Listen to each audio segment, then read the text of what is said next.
नमस्कार दोस्तों। लक्ष्मी सूत्रम एस्ट्रो में मेरे सभी एस्ट्रो फ्रेंड्स का बहुत बहुत स्वागत है। जैसा कि आपको मालूम है, जो भी साथी मेरे चैनल में मेरे साथ आगे बढ़ रहे हैं, इस चैनल का ओनली ऑब्जेक्टिव इज़ सीखना और सिखाना। इसके अलावा इसका कोई भी ऑब्जेक्टिव नहीं है। कोई भी साथी यदि कोई हेल्प लेना चाहता है तो कमेंट बॉक्स में डालें, तो मैं कोशिश करूँगा कुछ ना कुछ बताने की। आज मैं एक ऐसा टॉपिक लेकर आया हूँ कि बहुत सारे एस्ट्रोलॉजर हर जगह होते हैं और वो एक मेन चार्ट देखते हैं D1 और उसके बेसिस पर प्रेडिक्शन दे देते हैं। तो प्रेडिक्शन उनकी कुछ केसेस में सही भी हो सकती है, मगर बगैर किसी डिविजनल चार्ट के प्रेडिक्शन देना ऑलवेज बहुत डेंजरस है। वो प्रेडिक्शन गलत होने की पॉसिबिलिटी बहुत ज़्यादा होती है। इसलिए हम जब भी किसी के बारे में प्रेडिक्शन दें तो सबसे इम्पोर्टेंट एडिशनल चार्ट होता है नववांश chart, D9 chart. D9 chart दोस्तों किसी भी प्लेनेट की स्ट्रेंथ को रिप्रेजेंट करता है कि आपके बर्थ चार्ट या D1 चार्ट के अंदर कोई भी प्लेनेट की कोई भी पोजीशन है, उसको आपने असरटेन करना है कि ये पोजीशन बिल्कुल सही है। तो आप उसका डिविजनल चार्ट जरूर देखिए। डिविजनल चार्ट में यदि प्लेनेट और स्ट्रोंगर हो गया है तो हम रिजल्ट बेहिचक बता सकते हैं, मगर डिविजनल चार्ट में प्लेनेट यदि आपका वीकर हो गया है तो हमें कुछ भी प्रेडिक्ट करने से पहले सोचना पड़ेगा। नवांश D9 चार्ट कैसे बनाते हैं इसके बारे में मैं ऑलरेडी कई वीडियोस अपलोड कर चुका हूं। आप देख सकते हो हमारा पूरा 360 डिग्री का जो भी चार्ट है वो 108 नवांश में डिवाइडेड होता है। एक नवांश का पार्ट होता है 3 डिग्री 20 मिनट्स। एक राशि जो 30 डिग्री की होती है उसको हम 9 पार्ट्स में डिवाइड कर दें तो एक पार्ट की वैल्यू होती है 3 डिग्री 20 मिनट्स। जो दोस्त मेरे इस चैनल को फॉलो कर रहे हैं तो नवांश सीरीज को वो पूरी देखें। मेरा ऐसा विश्वास है कि मैं उनका D9 चार्ट देखने का कंसेप्ट जब तक ये सीरीज खत्म होगी बदल चुका होगा और वो अपने आप में एक बहुत अच्छे एस्ट्रोलॉजर बन चुके होंगे। दूसरी इंपॉर्टेंट बात होती है D9 चार्ट बनाने के बाद D9 chart additional birth chart जैसा ही होता है। आप इसे as important as birth chart consider करें और जब भी किसी भी चार्ट को देखते हैं तो D9 चार्ट को जरूर कंसल्ट करें। तो हर एक प्लेनेट जो भी आपके बर्थ चार्ट में जहाँ पे भी प्लेस्ड होता है वो D9 चार्ट में भी किसी न किसी हाउस में जाके प्लेस्ड होता है। तो इसमें एक पुष्कर नवांश का कंसेप्ट आता है, वर्गोत्तम नवांश का कंसेप्ट आता है। पुष्कर नवांश का कंसेप्ट भी मैं प्रीवियस वीडियोस में डाल चुका हूं। आप सभी से मेरी रिक्वेस्ट है कि आप पुष्कर नवांश के वीडियो को देखें और समझें कि पुष्कर नवांश क्या होता है। जब भी कोई प्लेनेट पुष्कर नवांश में चला जाता है तो वो अपने रिजल्ट बहुत अच्छे देता है। पुष्कर नवांश होता क्या है, आपके फायरी साइन में यदि कोई भी प्लेनेट 20 डिग्री से 23 degree 20 minutes mean 7th Navamsa और 9th नवांश में हो तो वो पुष्कर नवांश में माना जाएगा। अर्धी साइन में आप अपने D1 चार्ट में देखिए, यदि आपका प्लेनेट 3rd या 5th नवांश में है, 6 डिग्री 40 मिनट 10 डिग्री 40 मिनट्स, ये हो गया आपका 3rd Navamsa. And 5th Navamsa होगा आपका 13 degree 20 minute and 16 degree 40 minutes. इसके बीच में यदि कोई भी प्लेनेट है तो आप कहेंगे ये पुष्कर नवांश में है। ऐसे ही एयरी साइन 6th नवांश और 8th नवांश में यदि प्लेनेट है तो वो पुष्कर नवांश में माना जाएगा। और वोटरी साइन में भी यदि वो 1st और 3rd नवांश में है, मतलब 0 से 3 डिग्री 20 मिनट आपने D1 चार्ट में देखा तो आप समझ लीजिए वोटरी साइन आपको पता है 4 8 12 होता है, तो वो आपका पुष्कर नवांश में होगा। अब पुष्कर नवांश का क्या एडवांटेज है, कोई भी प्लेनेट पुष्कर नवांश में यदि प्लेस्ड हो तो it will enhance the significations of the planet.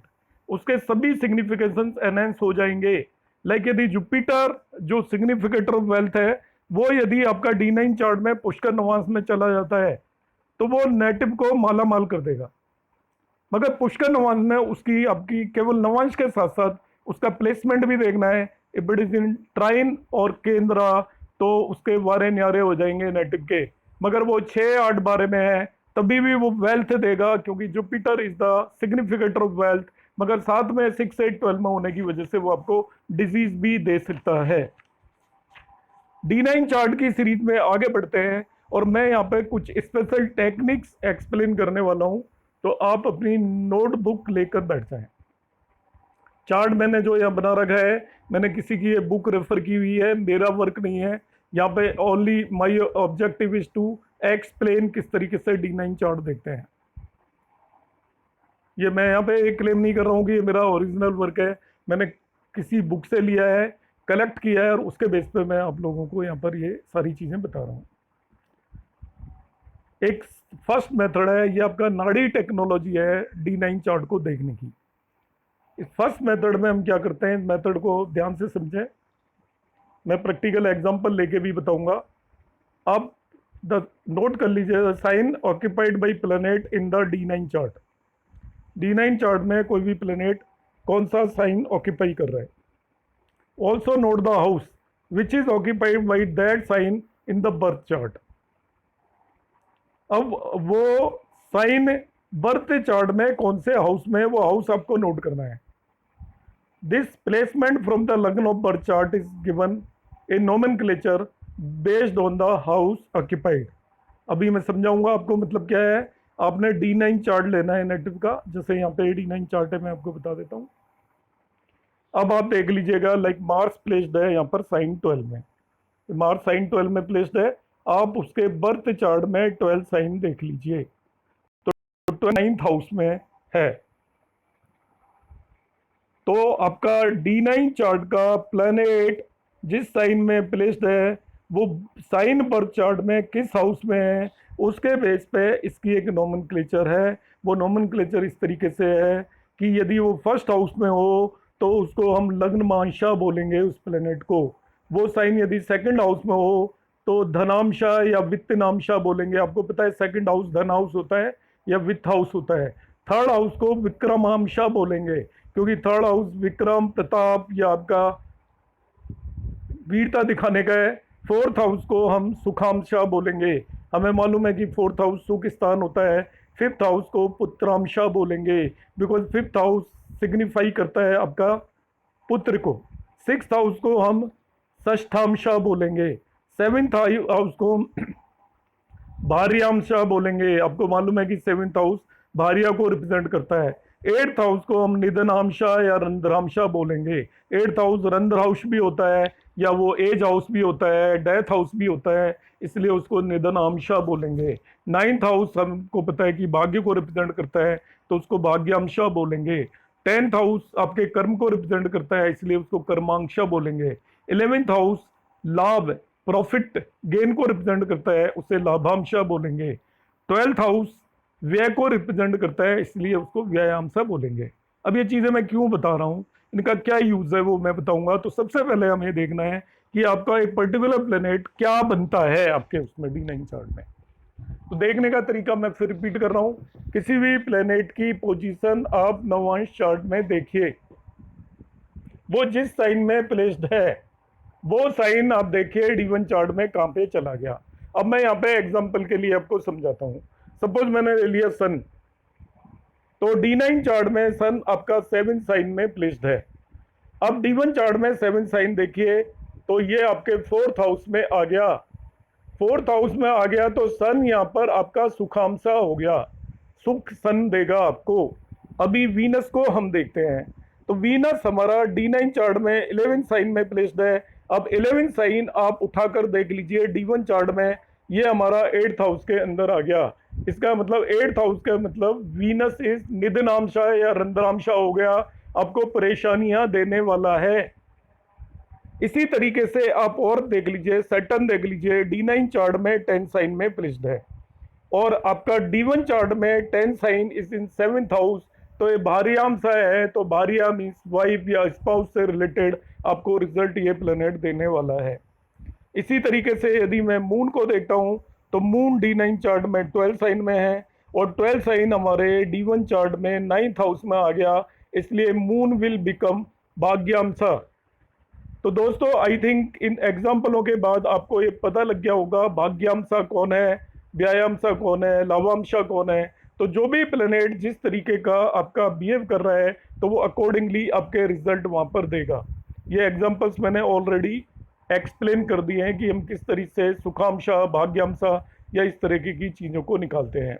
यहाँ पे आपका जुपिटर एंड वीनस हम देखते हैं। इस पर्टिकुलर केस में मैं एग्जांपल देने के लिए समझा रहा हूँ। जुपिटर एंड वीनस 11 साइन में है। 11 साइन बर्थ चार्ट में आपका 8th हाउस में चला गया, मतलब ये निधामशा हो गए आपके।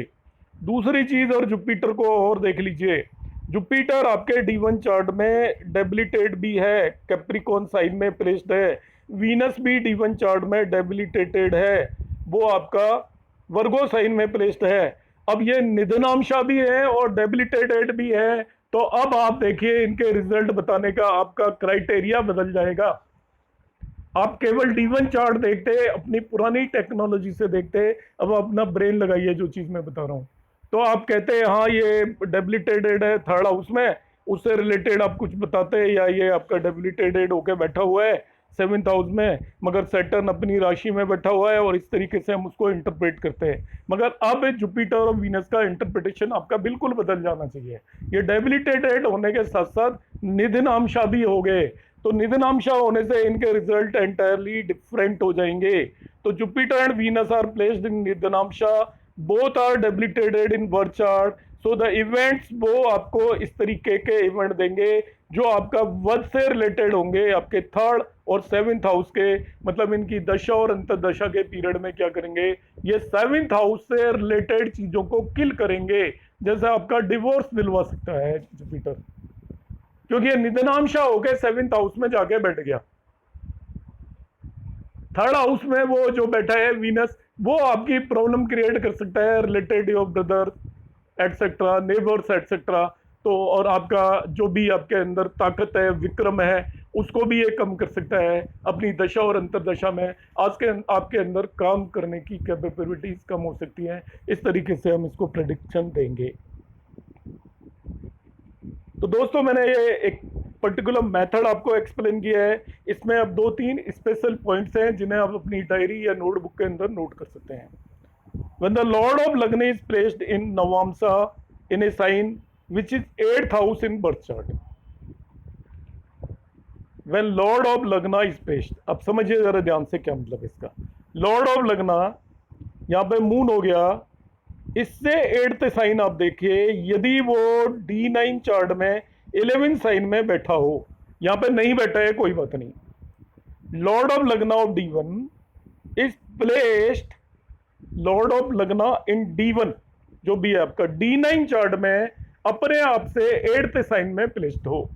लाइक यहाँ पर लॉर्ड ऑफ लगना of D1 is moon, D9 chart में यदि वो 11 साइन में प्लेस्ड हो जाए, यहाँ पे moon by the way 11 sign में नहीं है, 12 साइन में है, मून यहाँ पर प्लेस्ड हो, तो मैं क्या बोल रहा हूँ, when the lord of lagna is placed in the navamsha in a sign which is 8th house in birth chart, 8th house in birth chart, the person dies of starvation or on the bare ground with no blood relative by his side.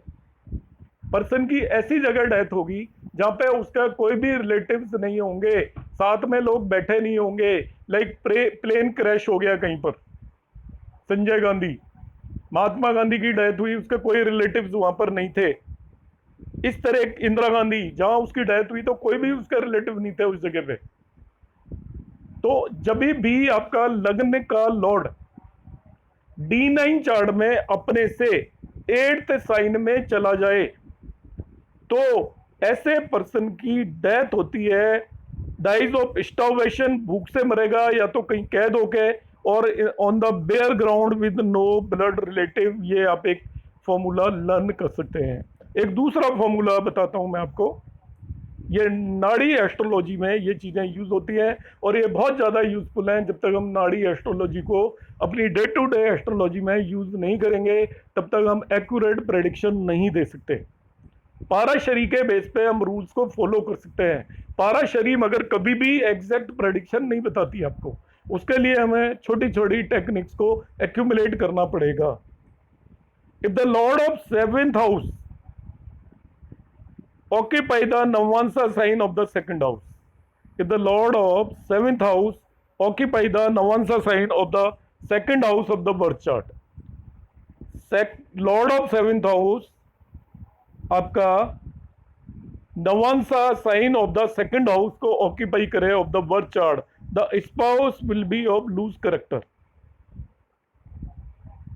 ये हमें ध्यान रखना है। अब इसका meaning क्या है देखिए, if lord of seventh house occupy the navamsa sign of the second house of the birth chart, मतलब लॉर्ड ऑफ सेवेंथ हाउस यहाँ पे क्या हो गया, ध्यान से समझ लीजिएगा इसे। Lord of seventh house is Saturn. अब ये आपका बर्थ चार्ट का सेकंड हाउस का साइन क्या है, 5। अब ये नवांसा में 5 साइन में चला जाए भाई वे, तो स्पाउस लूज करेक्टर होगा। फिर से समझ लीजिए, Lord of seventh house in birth chart, यहाँ पे Lord of seventh house in birth chart is Saturn. वो नवांसा चार्ट के अंदर जो D1 चार्ट का सेकंड हाउस है उस साइन को ऑक्यूपाई करता हो। तो सबसे पहले आप देखेंगे D1 चार्ट का सेवेंथ हाउस लॉर्ड और सेकंड हाउस में कौन सा साइन है, 5।